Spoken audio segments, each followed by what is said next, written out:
Welcome to our channel, ladies and gentlemen.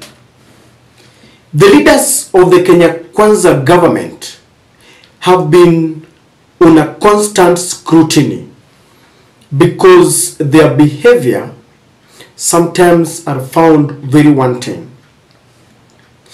And if you want to know the real mission of this government, then you only need to listen to the leaders and see just how they behave. One of the most concerns of Kenyans is that we have a government that is full of optics, a government that would always invest on PR, yet on the ground, nothing is really happening. And if there is one person who summarized the real character, the main mission of this government, is the UDA Secretary General Malala. Apparently yesterday there was an opinion poll that was released by TIFA, and TIFA touched on very many weighty issues and very many vital aspects of the Kenya Kwanza government. Among them, that 84% of Kenyans believe that the cost of living is at its worst stage compared to the previous regime or compared to last year. And some of the government CSS were ranked at their worst, and corruption was also found to be eating this government. Now, Malala, and I believe he was speaking on behalf of this government, ignored all the most vital part of the TIFA polls, something which I believe he was supposed to start with, things like economy, the cost of living, corruption, and all that are in it. He instead focused on one aspect, that TIFA polls had indicated that UDA is the most popular party in the country. Mumeona utafiti ambao umefanywa leo kuonyesha kwamba chama cha UDA ndio chama imara kabisa Kenya hii. Sisi tungependa kusema kwamba baada ya sisi kumaliza kutengeneza uchumi, baada ya rais wetu kumaliza kuimplement ile manifesto yake, ningependa kuhakikishia Wakenya kwamba hii percentage ambayo wametupatia kama chama tawala itaenda juu kabisa. Most Kenyans, and if not 70% of Kenyans, will be in UDA party, because we are a party that is very strategic when it comes to implementing the development agenda. We are a party that has a foundation of ideologies. We do not just politic. Sasa hivi sisi tuna implement ile manifesto ambayo rais alisema, na baada ya kumaliza hiyo manifesto, I can assure Kenyans, hizi vyama zingine ambazo ziko 20%, nimeona chama ingine imepewa 20%, 22%, hiyo chama namba 2. I want to ask an audit of that TIFA survey, kwamba waende waangalie hiyo chama, sidhani inafika 22%. Hiyo ODM have rigged the 22%. Sidhani, iko chini kidogo. Vile vile pia katika hiyo survey tumeona kuna vyama zingine ambazo pia ni sister parties zetu ambazo katika Kenya Kwanza ambazo ziko less than 1%. Tungependa kuomba hizo vyama ziweze, kwa sababu it's not politically viable to run a party which has a popularity rate of less than 1%.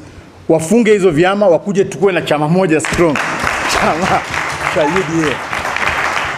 So kama wewe uko Kenya Kwanza na hiyo survey imeonyesha you are less than 1%, tafadhali funga tu chama, wewe ujiunge na chama cha UDA, tusonge mbele pamoja.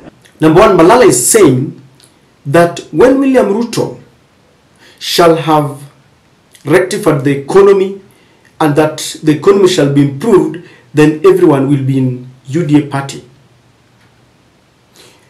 If you ask any Kenyan, everyone agrees that if there is one thing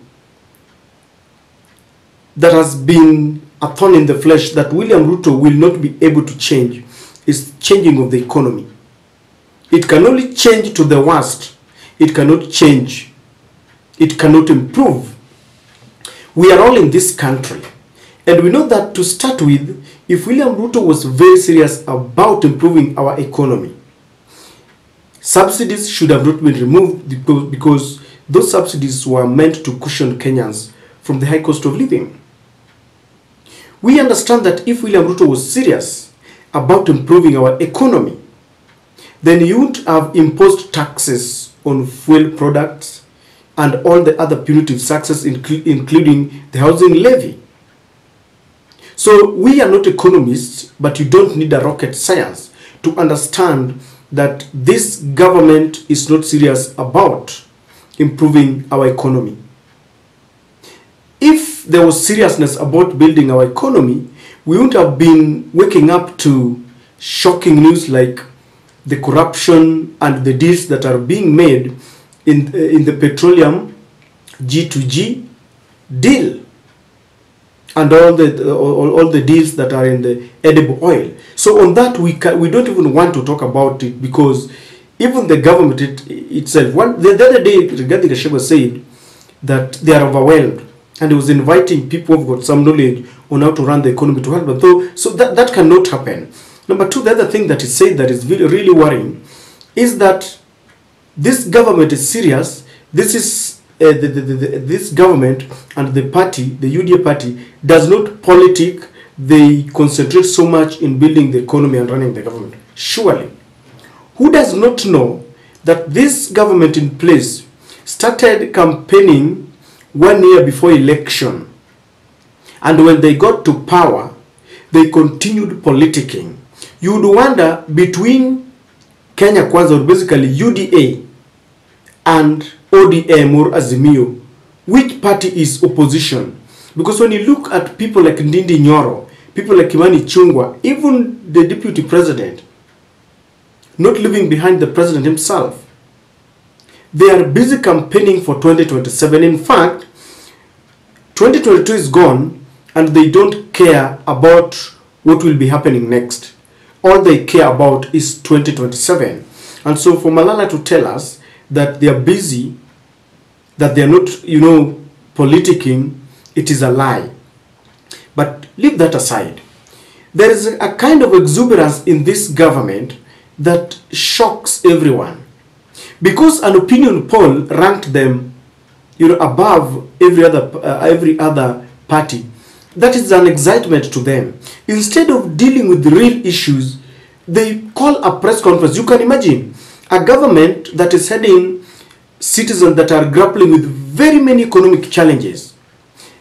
They convene, a meeting, a press conference, to tell us what has already been declared by the TIFA polls. And you can see the exuberance and the excitement with which Cleopas Malala was talking with, and you wonder, it's a government of mispriorities. It is a government that is being excited by very little things. And this is the true picture of the Kenya Kwanza government. We have a government that will be very happy when our president is making speeches in the European Parliament and he is getting standing ovations. Yet when the European Union, the same parliament that he was addressing, goes to vote on a very important agenda that will help Africa, they vote it down. They vote against it. And the Kenya Kwanza bloggers are busy, giving us videos of how the European Union Parliament gave the president a standing ovation. We have a president who is busy pushing to take 100 policemen to Haiti, and is being recognized in a UN summit by the President of America. And that alone becomes a topic, and the Kenya Kwanza bloggers are running around with it. Even State House is mentioning just how he was recognized by the US. What matters to them is recognition. What matters to them is standing ovation. They don't care about what is happening. How I wish that the Kenyans who the president is leading would give him a standing ovation. How I wish that the Kenyans would recognize that we have a government in place that cares about us. The other day, our government was really exposed when they were in that summit, the COP, was it COP29 or something? Samia, who is the president of Tanzania, had to rush back home when landslide took some of the citizens' lives, and she came to mourn with them.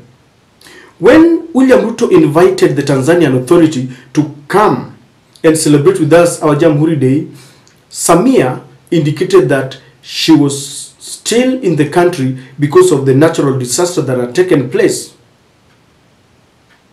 And she remained behind, choosing to send the president of Zanzibar, who doubles up to be the deputy president. Yet our president, when floods had taken lives of many people, more than the ones that had died in Tanzania, he didn't care. He rushed to make keynote speeches, and I remember he was being interviewed by CNN, and the Kenya Kwanza team was very happy, telling us what he said with the BBC moderator. Really, does it matter to them that Kenyans are suffering? It does not. They are being excited by external recognition. And this is where I have a problem. And you can see their Secretary General getting excited about a poll that has really given us many aspects of their governance that they need to look at, yet they selectively look at their party. I find it very, very, very, very sad. I don't know what about you, but I really find it very sad. And this is why I'm saying that the hustlers who voted for this government, we will continue languishing in pain because investors are running away. They're being scared. There is no conducive environment for even conducting businesses. Unemployment rate is getting higher. Today, they reduced the prices of petroleum by 5 shillings. What a joke. And you will see how the Kenya Kwanza bloggers are saying that William Ruto is on the right track. He has reduced the prices of petroleum. And they have only done this because the other day, the Tanzanian authority had humiliated them by reducing their prices and quoting that the international prices had stabilized and they were responding to it. Instead, our own Churchill was telling us that we should anticipate even prices to go higher. Whenever I ask whether there is anything to smile about the government, some people tell me that I should tell them even one. The only thing to smile about this government is that they are selling to Kenyans fertilizer. They have subsidized fertilizer that they got free from Russia. You know, our government behaves like a father who is well known in the village and people recognize him in the village barazas. Yet at home, people are going hungry, children don't even have clothes to wear. And you can't talk about it because when you go outside the home, people really recognize him as a leader full of wisdom. And that is the government that we are dealing with. Cleopas Malala has really summarized how trivial the government is, how they get excited about some very small issues, leaving major issues to deal with. I mean, if this is the government that wants to lead us for 5 years, and they're even saying that William Ruto will do another second term, there is no hope. We are doomed.